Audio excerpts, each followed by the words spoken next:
నేను సహస్ర. Royal Challengers Bengaluru IPL 2025 ట్రోఫీని గెలుచుకున్న సందర్భంగా నిర్వహించిన విజయోత్సవ ర్యాలీలో చోటు చేసుకున్న తొక్కిసలాటపై పోలీసులు ఏం చెప్తున్నారు? దీనికి గల కారణాలేంటి? చిన్నస్వామి స్టేడియం వద్ద అసలు ఏం జరిగింది?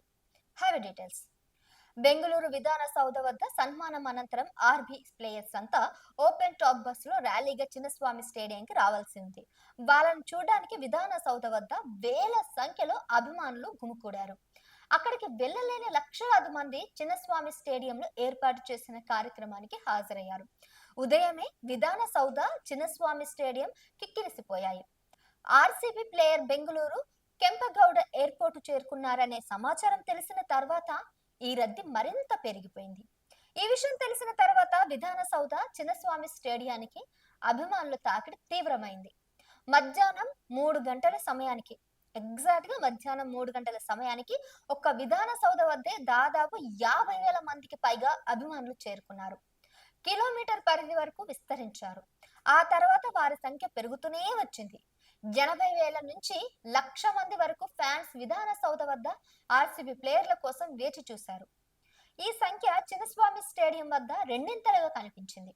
2.5 నుంచి 3 లక్షల మంది స్టేడియం వద్ద బారులు తీరారు.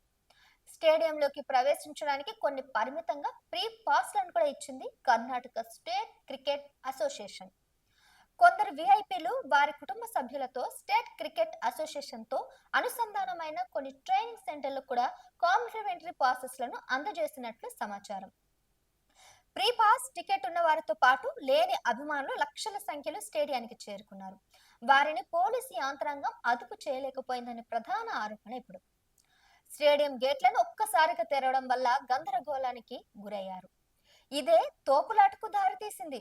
ఒకరినొకరు తోసుకోవడంతో కొంతమంది కింద పడిపోయారు. గేటును తెరిచిన తర్వాత పడిగాడుపులు పడిన అభిమానులు ఒకరినొకరు తోసుకుంటూ గుంపులుగా స్టేడియం వైపు పరుగులు తీశారు. పాస్ టికెట్లను తనిఖీ చేయడానికి గేట్ల వద్ద పోలీసులు వారిని అడ్డుకోవడంతో గందరగోళం పరిస్థితులు తలెత్తినట్లు ప్రత్యక్ష సాక్షులను ఊటకిస్తూ పోలీసులు తమ నివేదికలో పేర్కొన్నట్లు సమాచారం. నిజానికి స్టేడియం సీట్ల సామర్థ్యం 35,000.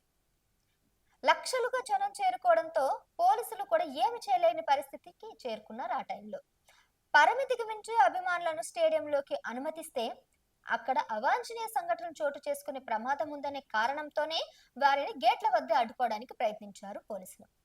ఇది తొక్కిసలాటకు దారితీసిందని చెప్పొచ్చు. కొందరు అభిమానులు గేట్లు, గోడలను పగలగొట్టారని, వాటిని ఎక్కి లోనికి ప్రవేశించడానికి ప్రయత్నించారని పోలీసులు వెల్లడించారు.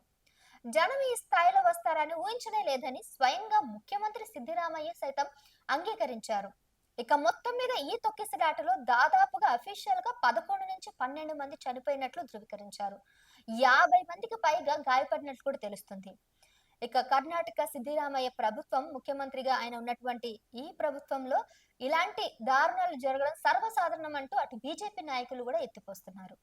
గాయపడిన వారికి ఖచ్చితంగా 20 లక్షల వరకు ఎక్స్‌గ్రేషియా ఇవ్వాలని బీజేపీ డిమాండ్ చేస్తుంది. అయితే ముఖ్యమంత్రి సిద్దిరామయ్య, అలాగే డిప్యూటీ సీఎం శివకుమార్ వారికి గాయపడిన వాళ్ళకి 50,000 వరకు ఎక్స్‌గ్రేషియా ప్రకటించారు. ఎవరైతే చనిపోయారో వారికి 10 లక్షల ఎక్స్‌గ్రేషియా అయితే ప్రకటించడం గమనార్హం. ఇంకా ఈ పరిస్థితికి కారణం ఎవరు అనే దానికి అటు ప్రజల యొక్క అంటే అభిమానుల యొక్క ముఖ్యమైనటువంటి తప్పు ఉంది. అలాగే ప్రభుత్వం యొక్క నిర్లక్ష్యం కూడా కారణం కావచ్చు అంటున్నారు. ఇక ప్రభుత్వాన్ని అడిగితే బీసీసీఐ అనే సంస్థ సరిగ్గా అంటే వాళ్ళు ప్రాపర్ నిర్వహణ చేయకపోవడానికే ఈ విధంగా జరిగిందని వాళ్ళైతే సమాధానం అయితే చెప్పారు. ఎవరి ఎన్ని మిస్టేక్స్ చేసినా గానీ అమాయకమైనటువంటి అభిమానులు చనిపోవడం ఇక్కడ విషాదకరమని మనం చూడొచ్చు.